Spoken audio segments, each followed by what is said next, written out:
Gênesis 1 diz: no princípio criou Deus os céus e a terra. A primeira vez que Deus aparece na revelação bíblica, aparece não como um Deus salvador, um Deus bondoso, um Deus cheio de justiça, mas como um Deus empreendedor. É muito bonito isso, porque as próprias Escrituras registram que fomos criados à imagem e semelhança dele. Inclusive havia uma reunião no céu entre o Pai, o Filho e o Espírito Santo, e lá em Gênesis 1, 26 diz: façamos, plural, o homem, a nossa imagem e semelhança. A gente chama isso na teologia de imago Dei, imagem de Deus em nós. Deus deixou traços nítidos em você daquilo que Ele é também. E a capacidade de empreendimento, de empreendedorismo do nosso Deus é a mesma capacidade que Ele delegou e deu a você, homem. Nós temos tratado nessa temática discípulos empreendedores.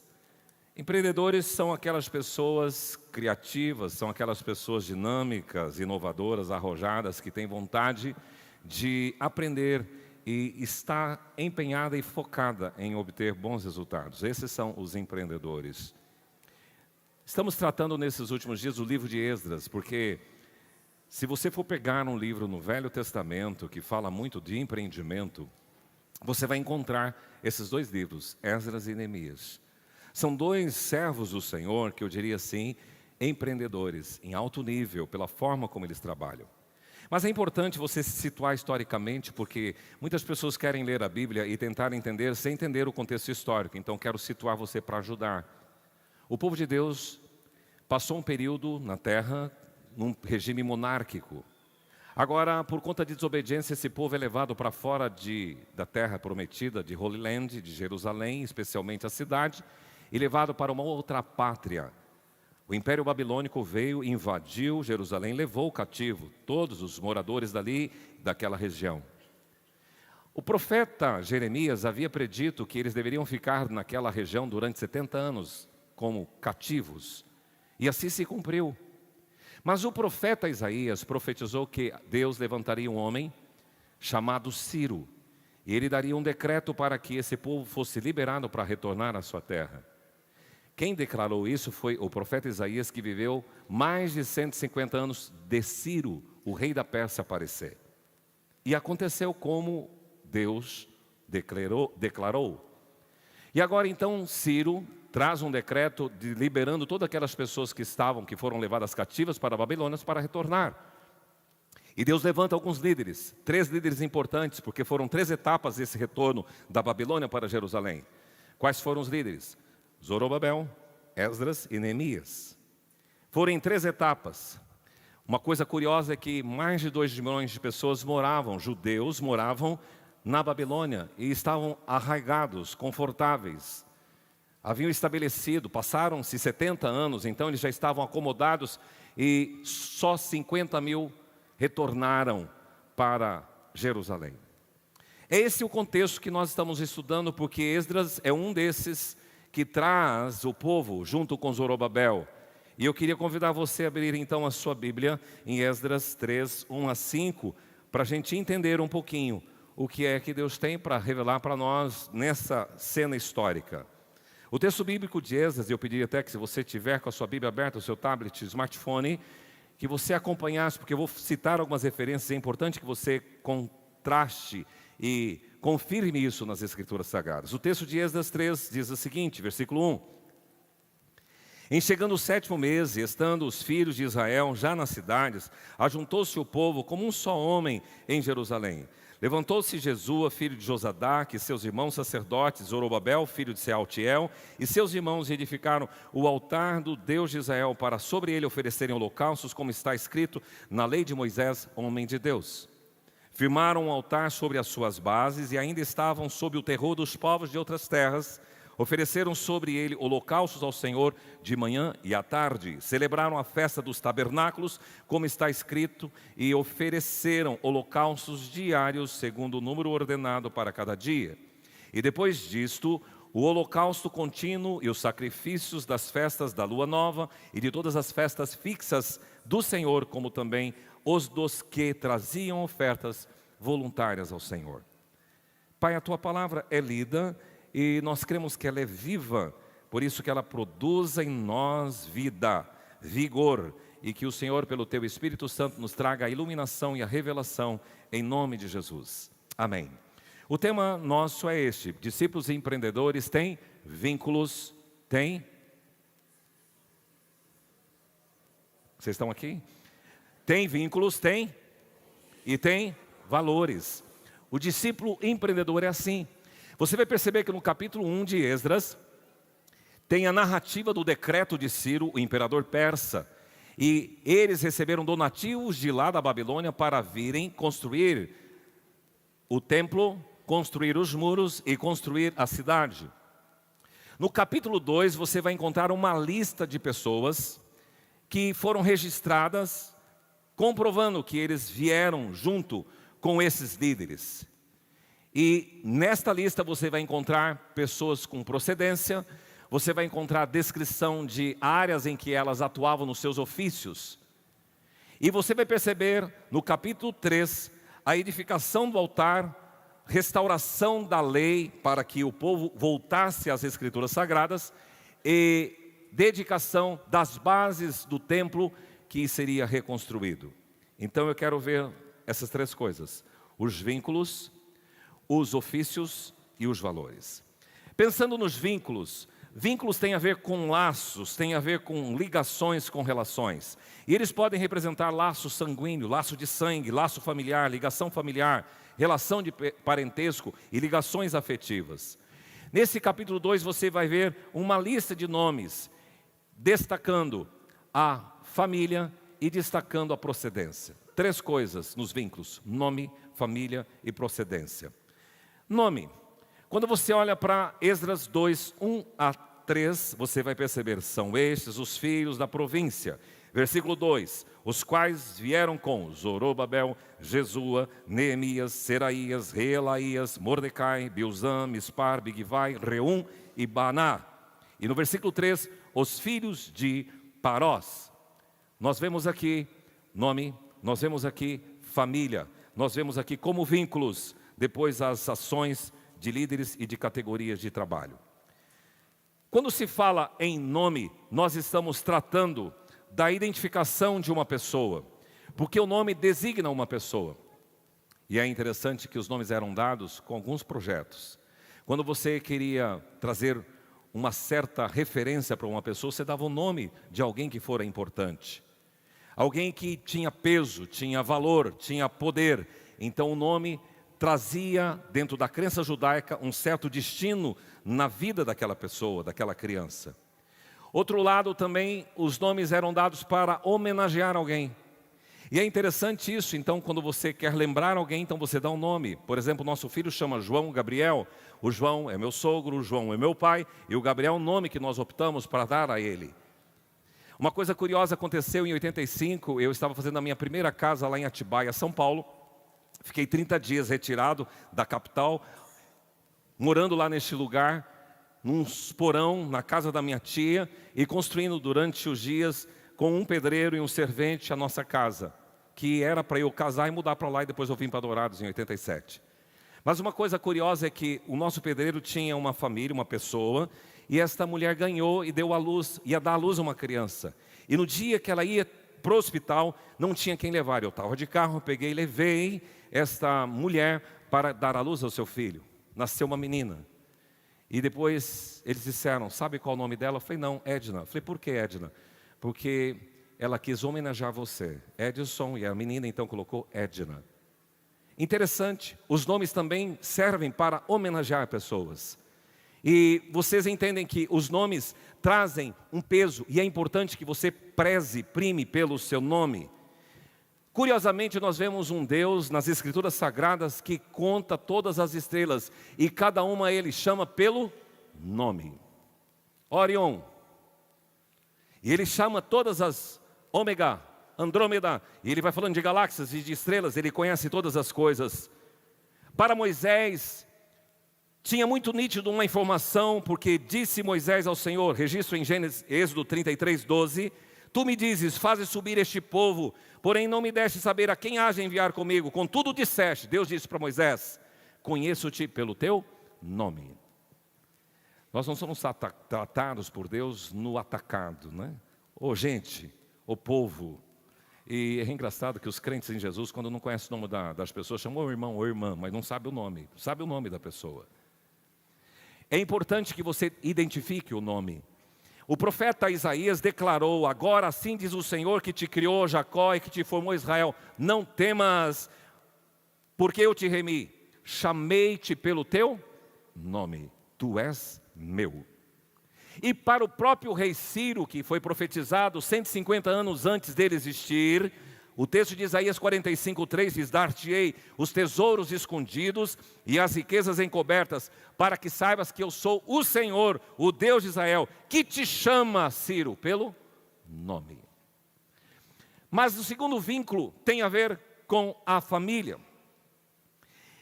Quando se fala em família, nós estamos trabalhando dos vínculos de sangue.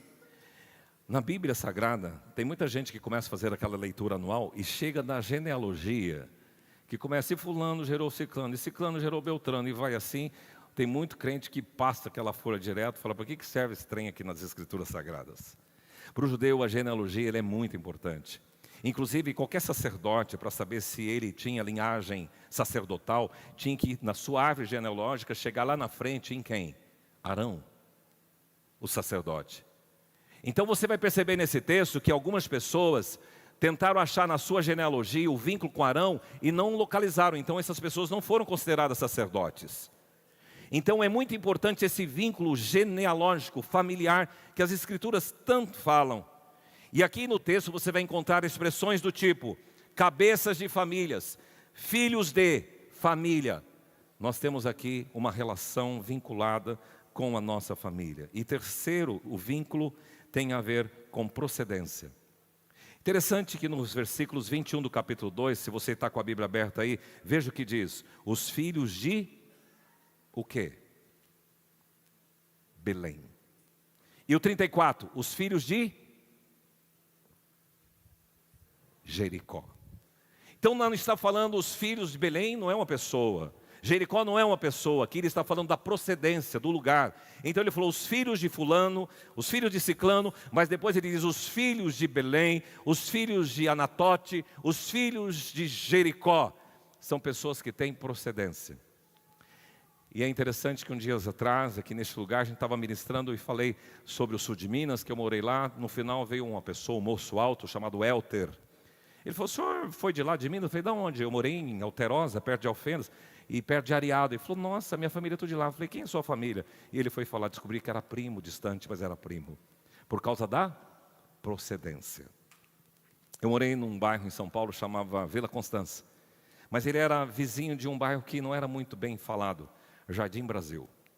O Jardim Brasil, a gente falava que tinha muito maloqueiro, então a gente não gostaria de chamar de Jardim Brasil. Eu sou do Edu Chaves, eu sou do Tucuruvi, eu sou da Vila Constância, mas do Jardim Brasil não.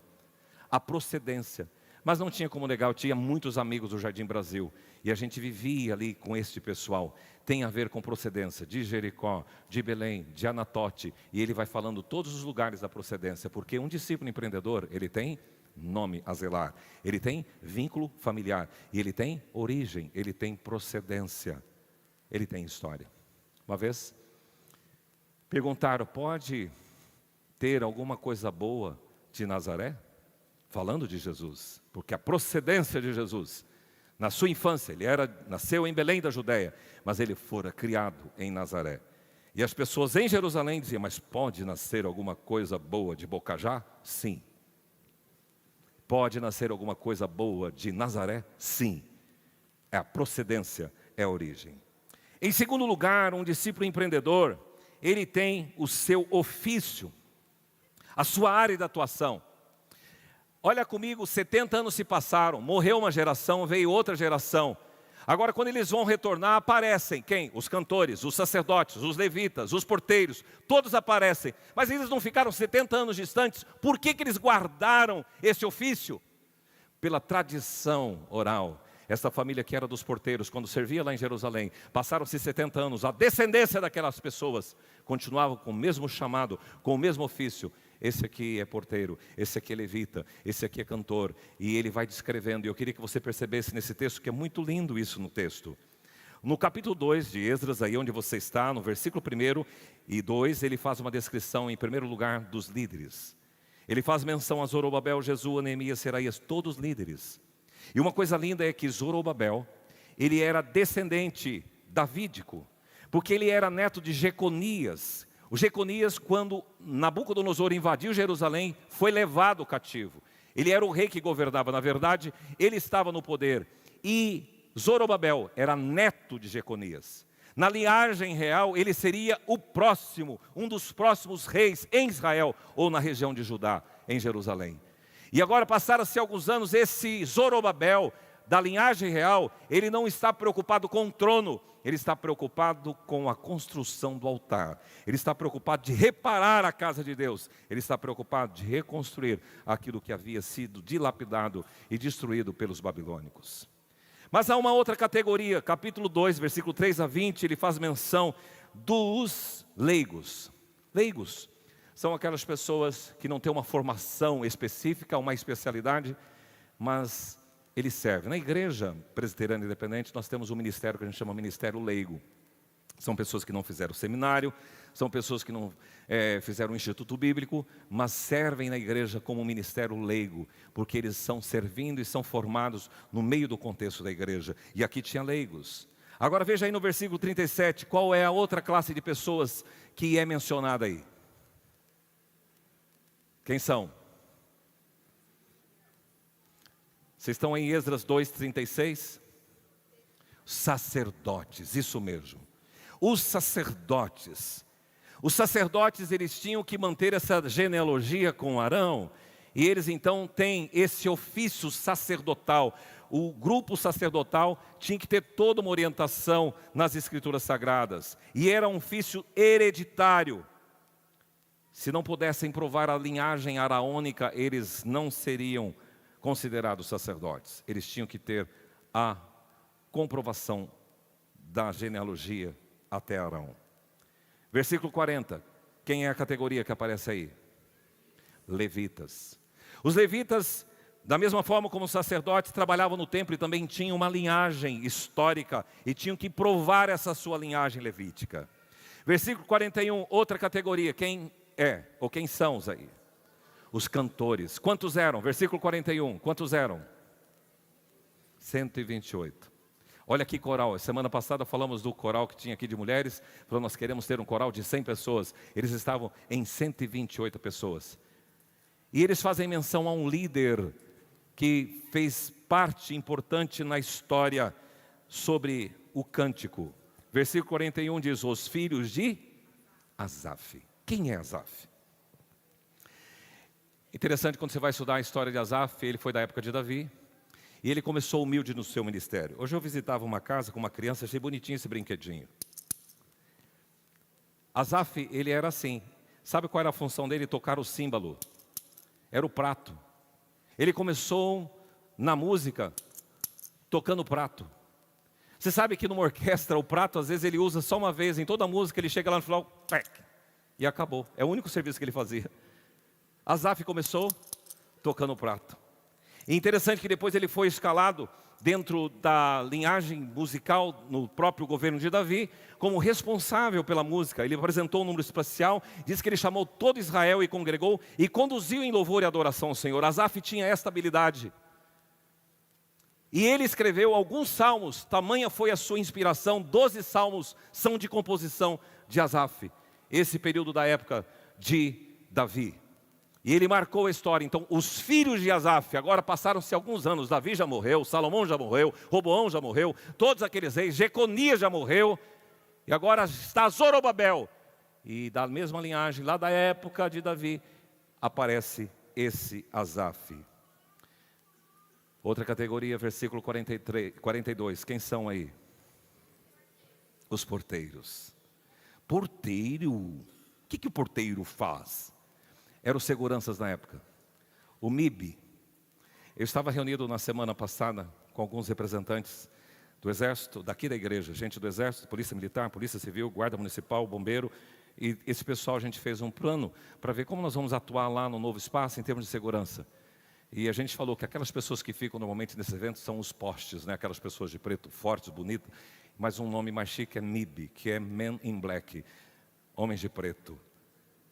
E havia na época áurea de Davi, sabe quantos MIB? 4.000 porteiros, para coordenar a entrada das pessoas no templo, para vigiar, para monitorar, para guardar as coisas que eram do templo. E isso foi instituído por Davi. Então você percebe que há um cuidado. Havia os líderes, havia os leigos, havia os levitas, havia os sacerdotes, havia os mibis, havia os músicos e cantores, e havia, no versículo 43, um outro grupo de pessoas. Quem é? Servidores do templo. Aqueles caras que são pau para toda obra. Estou precisando de água. Vai lá o Netinim, é o nome dele. Netinim, não é Leitininho não, é Netinim.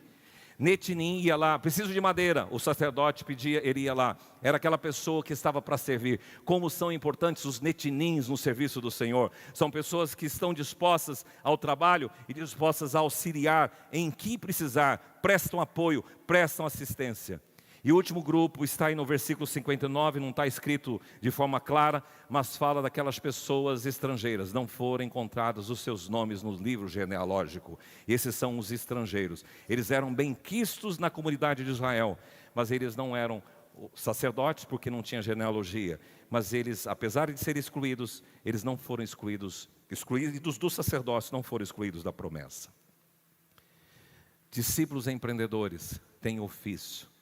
Ele pode ser chamado de porteiro, de músico, de levita, de sacerdote, de servidores do templo, de netinim, de levita e do que for.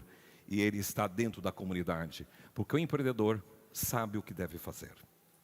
Mas uma outra coisa é que ele é designado. Porque tem muita gente que quer servir, mas quer fazer do seu jeito. Além das áreas de atuação, essa pessoa tem uma designação específica. Inclusive, as pessoas eram colocadas e deveriam executar segundo a ordem prescrita. Porque tem muita gente que quer servir e fala, mas eu faço do meu jeito. Não, não é do seu jeito. Tem uma diretriz, tem uma orientação. E as escrituras também dizem que essas pessoas arregaçavam a manga da camisa e faziam com excelência, com vontade. Por isso que Jeremias faz uma advertência. Maldito aquele que fizer a obra do Senhor. Como?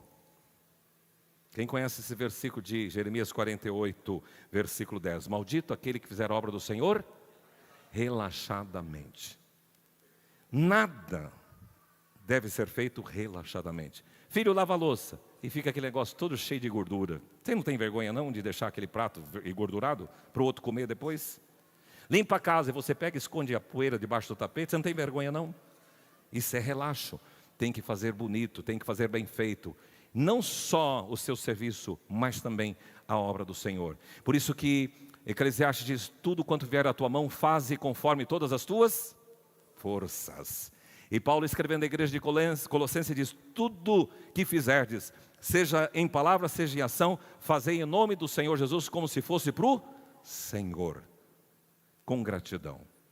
Por isso, o empreendedor, discípulo, ele trabalha nesta perspectiva de ofício, sempre pensando na sua área de atuação, com a designação definida e também com excelência. E por último lugar, o discípulo empreendedor, ele tem valores. Quando se fala em valor, algumas empresas destacam os valores da nossa empresa e tem aqueles quadros bonitos.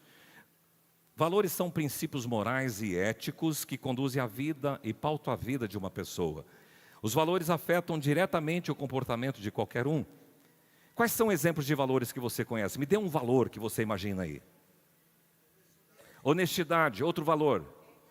Ética, outro valor. Respeito, gratidão. Deus é um valor. Família é um valor.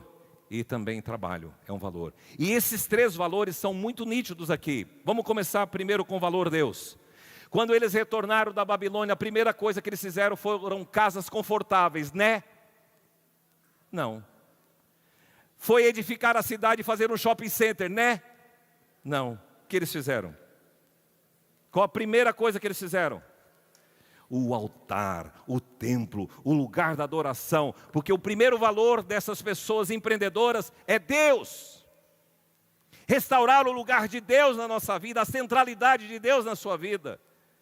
Eu aprendi isso desde os 11 anos, quando junto com meu pai, a gente cantava uma canção antiga e aquilo me marcou. E foi o lema da minha vida, Mateus 6,33. Qual é? Buscai, pois, em primeiro lugar o seu reino e toda a sua, e as demais coisas vos serão acrescentadas. Se você colocar Deus como valor primordial, prioritário na sua vida, todas as demais coisas Deus vai te suprir.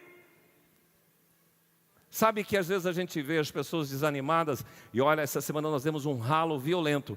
Aí ontem, só para vocês terem uma noção do impacto, nós tínhamos a manhã inteira com um mutirão, depois ficamos até as 2 da tarde, 5 da tarde nós tivemos um grupo orando lá para aquele lugar, caminhando naquele lugar, 7h30, 8 horas viemos para cá para a vigília e ficamos até 9h30, 10 horas. Como é que dá para fazer isso se não for cantar aquela música que eu aprendi quando criança? Se o Espírito de Deus se move em mim, eu canto como Davi.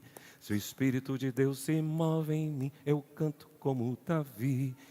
O Espírito Santo fomenta, motiva, encoraja, energiza. Ele é a prioridade. A palavra entusiasmo, você já viu isto? É Deus dentro de si. Então, se você tem Deus, você tem vitalidade, você tem vigor, você tem ousadia, você vence, você luta, você ora. É isso que Deus te chama quando Ele é prioridade na sua vida.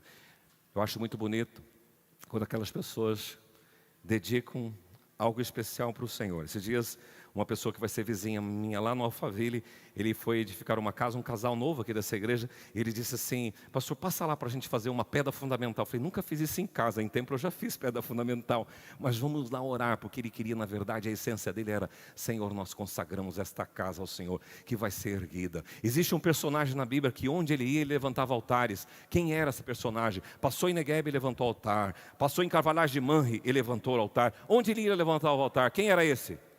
Abraão. Onde você for, levanta altar. Deus é prioridade na sua vida. Segundo valor aqui, família. Agora eu não estou falando de vínculo familiar, que você tem uma origem, que você tem um pai, tem uma mãe, uma descendência. Mas aqui eu queria dizer o valor família. A Bíblia diz que Deus criou homem e mulher. E eles coabitaram e tiveram filhos. 2 homens não dão filhos. 2 mulheres não dão filhos. Isso é anormal. O normal é essa simbiose na criação de Deus. Família constituída por homem, por uma mulher. Isto é valor. A família está sendo achincalhada. Esses dias atrás, a gente começa a perceber, principalmente agora no ano de eleição, e você começa a ver os candidatos, você começa a ver os partidos. Eu quero desafiar você, esta igreja nunca vai se posicionar a favor de candidato A, B ou C, não vai se posicionar a favor ou contra partido X, Y, Z, mas nós vamos dizer que vocês têm que procurar nessas pessoas e nesses partidos o quê? Valor, princípios. E qualquer um candidato, e qualquer partido que infringe os valores da palavra de Deus, se posicione. Eu não apoio isso. Eu fiquei escandalizado, para dizer a verdade, com uma notícia da semana passada, que a UEMS, a Universidade do Estado do Mato Grosso do Sul, agora criou cotas para trans. Foi norma. Pessoas trans, elas podem ter cotas. Para mim, o valor está sendo vilipendiado aí.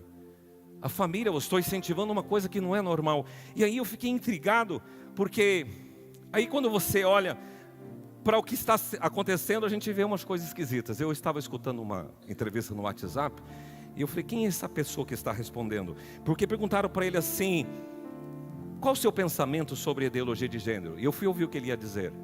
Depois eu descobri que esse homem, chamado Divaldo Franco, é espírita. E ele respondeu assim, um espírita. Momento de alucinação psicológica da sociedade, essa ideia de ideologia do gênero. Trata de um momento grave, diz ele, da cultura social da terra. A criança, dizia ele, graças à sua anatomia, que é menino ou menina, é do tipo ideal. A tese comunista, que mostra uma maneira de submeter o povo, é escravizar moralmente, diz ele. Então, a atual conjuntura é de uma miséria moral, porque nós temos exemplos de personalidades que se constituíram legais, porque é legal ser trans, ser homo, ser tudo, mas nunca vai ser moral. O Espírito está dizendo isso.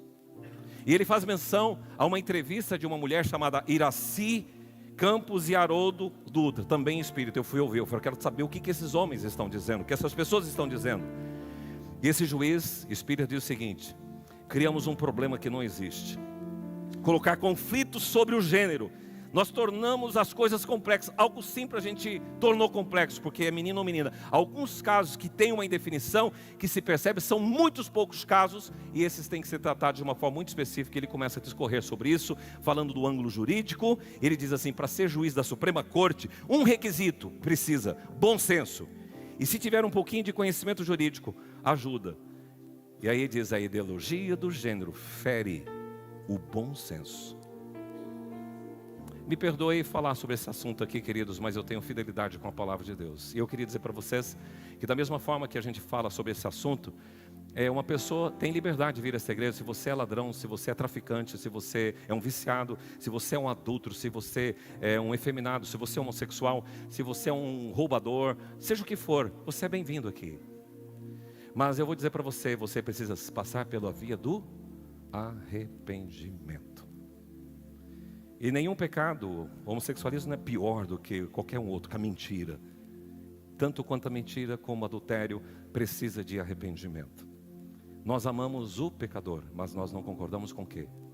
Com o pecado. Está claro isso? Confere com as escrituras, isso é valor. E o terceiro valor, Deus, família, trabalho. Essas pessoas vieram da Babilônia para pegar no pesado, pegar na enxada. E aqui eu queria destacar que nós estamos vivendo uma crise muito grande nessa área. Versículo 7 do capítulo 3, deram pois o dinheiro aos pedreiros e aos carpinteiros, como também comida, bebida e azeite aos sidônios e tírios para trazerem do Líbano madeira do mar, madeira de cedro ao mar, para Jope, segundo a permissão que lhes tinha dado para construir os muros, construir o templo, construir as casas. Está feio hoje trabalhar com gente. Tem hora que desanima, eu vou dizer para vocês. Porque as pessoas são mulambentas, fazem de qualquer jeito. As pessoas trabalham pensando logo em sair no horário de serviço e ir embora. E veja que nesta relação, na área da construção civil, que eu vou dizer que eu estou bem próximo agora. Na construção civil, o indivíduo recebe na sexta-feira, na segunda-feira ele não vem trabalhar.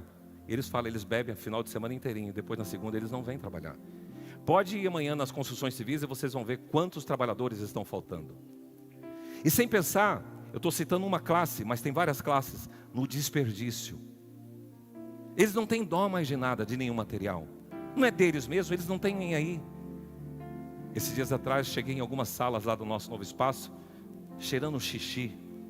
Falei, Senhor, eu acho que vou chamar esses meninos todos aqui, vou reunir com eles e falar, Senhor, eu quero pedir que esse lugar seja santificado. E se alguém fazer xixi aqui, que o pipi seque.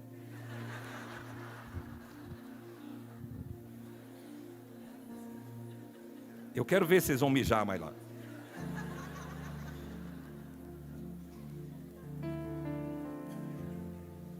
O trabalho é honrado, é um valor, queridos.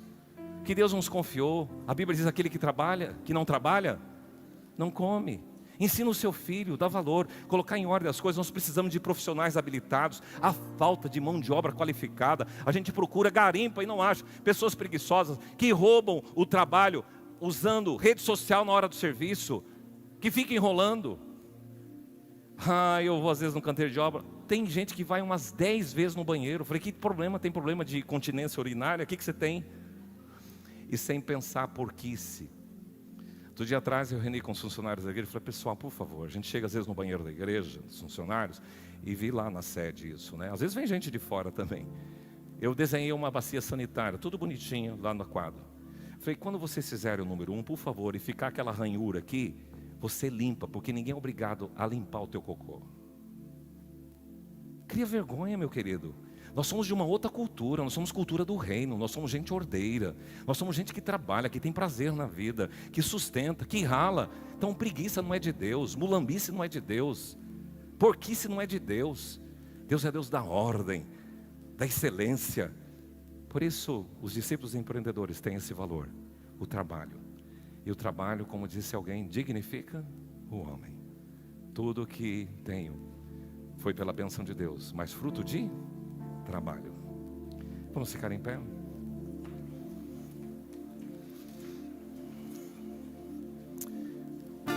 Que tipo de discípulo você quer ser?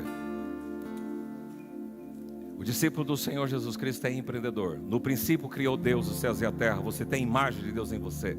E você foi desafiado para ser um empreendedor. E o discípulo empreendedor, ele tem vínculos familiares, tem nome, tem procedência. O discípulo tem ofício, ele sabe, ele recebeu de Deus o dom para realizar, porque Deus é quem opera em nós o tudo e em todos. E o discípulo do Senhor Jesus, esse que é empreendedor, ele tem valores. Não abra mão. Se alguém vier agredir os valores que você tem pela palavra de Deus, diga: não!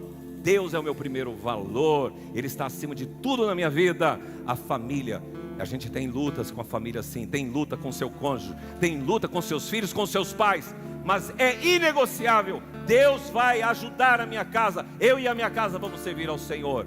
E eu tenho valor do trabalho, e eu vou ser um vencedor e Deus vai me honrar. Sou fruto disso. Meu pai foi um homem honrado, trabalhador, e eu aprendi muito com isso. Que vocês sejam desafiados a trabalhar nesta dimensão.